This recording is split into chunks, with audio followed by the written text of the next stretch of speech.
গল্পটা শুরু হয় ফ্রান্সের এক রাজকুমারকে দেখিয়ে, যে তার প্রজাদের কাছ থেকে বেশি কর আদায় করত, যাতে করে সে তার মহলকে খুব সুন্দর করে সাজাতে পারে আর বড় বড় পার্টি দিতে পারে। সে তার পার্টিতে শুধুমাত্র সুন্দরী মেয়েদেরকে দাওয়াত দিত। এমন এক পার্টির দিনে দেখা যায় রাত্রে খুব বেশি ঝড় হচ্ছিল, আর একজন বুড়ি ভিখারি মহিলা ঝড় থেকে বাঁচতে তার মহলে আসে। মহিলাটি দেখতে অনেক কুৎসিত ছিল। মহিলাটি রাজকুমারের কাছে যায় আর তার সৌন্দর্য দেখে একটা গোলাপ তাকে দেয়, কিন্তু বুড়ির চেহারা এবং অবস্থা দেখে রাজকুমার তার উপরে হাসাহাসি করে আর তার দেওয়া ফুলটি সে মাটিতে ছুঁড়ে ফেলে দেয়। বুড়ি মহিলা তাকে বোঝায় সৌন্দর্য মানুষের চেহারায় ফুটে ওঠে না, বরং সৌন্দর্য মানুষের মনের ভেতর থেকে প্রকাশ পায়। কিন্তু রাজকুমার তার কোনো কথাই শুনতে চায় না।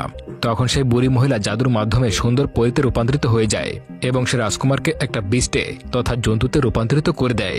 রাজকুমার তার কাছে অনেক আবেদন করে, কিন্তু জাদুকরী বুঝতে পেরেছিল যে তার মনে কখনোই ভালোবাসার জন্ম হবে না। তাই সে সেভাবেই রাজকুমারকে বীষ্টে রূপান্তরিত করে প্রাসাদ থেকে চলে যায়। আস্তে আস্তে সময় অতিবাহিত হতে শুরু করে, আর সেই জাদুকরীর জাদুর প্রভাবে রাজকুমারের যত পরিচিত মানুষ ছিল তারাও তাকে ভুলে যেতে শুরু করে। আসলে ওই জাদুকরী রাজকুমারকে যে ফুল দিয়েছিল সেটি ছিল একটি জাদুর ফুল, এবং এর বিশেষত্ব ছিল এই যে গোলাপটির শেষ পাপড়ি ঝরে যাওয়া অবধি যদি রাজকুমারের ভেতরে সত্যিকারের ভালোবাসা না জন্মায়, যদি কেউ তাকে ভালো না বাসে, তাহলে সে সারা জীবনে জন্তুতে রূপান্তরিত হয়ে যাবে। এরপর অনেক বছর কেটে যায়। তখন পর্যন্ত ওই মহলে আর কেউ আসে না। পাশের গ্রামে একটি মেয়ে বাস করে যার নাম ছিল বেল। বেলের পিতা ছিল একজন বিজ্ঞানী। ওই গ্রামে গ্যাস্টন নামে একটা যুবক বাস করত, যে আগে সৈন্য ছিল। গ্যাস্টন বেলকে অনেক পছন্দ করত এবং তাকে বিয়ে করতেও চাইত, কিন্তু বেল গ্যাস্টনকে একদমই পছন্দ করত না। তবে যেভাবেই হোক গ্যাস্টন বেলকে বিয়ে করতে চায়, এজন্য গ্যাস্টন অনেক চেষ্টা করে, কিন্তু তার প্রচেষ্টায় কোনো লাভ হয় না। একবার বেলের বাবা বাজারে যাচ্ছিল, যাওয়ার সময় বেলকে জিজ্ঞাসা করে তার জন্য কি আনতে হবে। বেল বরাবর মতোই জবাব দেয় সে যেন তার জন্য একটা গোলাপ নিয়ে আসে। কাজ সেরে ফেরার পথে রাস্তাটি ছিল জঙ্গলের মধ্যে।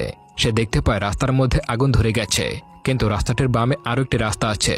তাই বেলের বাবা সেই পাশের রাস্তা দিয়ে যেতে শুরু করে। যেতে যেতে সে কিছু নেকড়ের আওয়াজ শুনতে পায়, আর ওই নেকড়েগুলো তার পিছু নিতে শুরু করে।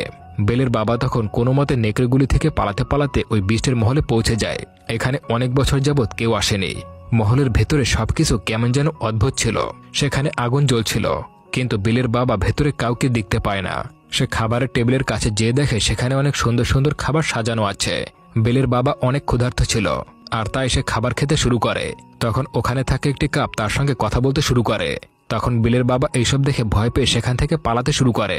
আসলে ওই প্রাসাদে অনেক জিনিস ছিল যা আসলে মানুষ ছিল আগে, কিন্তু ওই জাদুকরীর জাদুর ফলে তা বিভিন্ন আসবাবপত্রে রূপান্তরিত হয়ে গেছে। যেমন কেউ হয় টিপট, কেউ ঘড়ি, কেউ ক্যান্ডেল স্ট্যান্ড ইত্যাদি। বিলের বাবা পালাতে পালাতে এক পর্যায়ে মহলার বাইরে চলে আসে এবং সে সেখানে সুন্দর একটা গোলাপের বাগান দেখতে পায়। তখন তার মনে পড়ে যায় বেল তাকে